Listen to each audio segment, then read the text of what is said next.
അത് കൂടാതെ ഞാൻ തമാശ പറയാ. ഞാൻ എൻ്റെ അമ്മച്ചിയോടും അപ്പച്ചനോടും പറഞ്ഞ് അമ്മച്ചി അപ്പച്ചൻ എനിക്ക് ഒരു ബസ് വാങ്ങിത്തരണമെന്ന്. അപ്പോൾ അവിടെ എന്നെ എനിക്ക് വാങ്ങി തന്നതെന്നറിയാം. അപ്പൊ അവരെന്നാ എനിക്ക് വാങ്ങി തന്നതെന്നറിയാം ബസ്. എന്തൊരു നാണക്കേടല്ലേ, ചെവി പോലും കേൾക്കാൻ പറ്റത്തില്ല. ഞാനങ്ങാട്ടോ ഇന്നലെ പറഞ്ഞു വിട്ടതാ ഉറങ്ങിയപ്പം. കണ്ടോ പുറത്ത് മേടിച്ചത് ആളെ കണ്ടോ?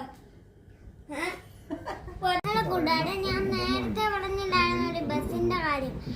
അത് മേടിക്കാനേ അപ്പച്ചൻ ഒരു കടയിൽ പോയ അവിടെ ബസ് ഇല്ലായിരുന്നു. ബസ്സിന് വില കൂടുതലായിരുന്നു.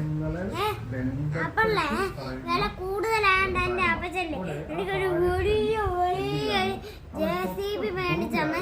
JCB ഇഷ്ടപ്പെടുന്നതായിരിക്കും ചെയ്യണേ. ഞാൻ മുമ്പേ പറഞ്ഞതായിരുന്നു.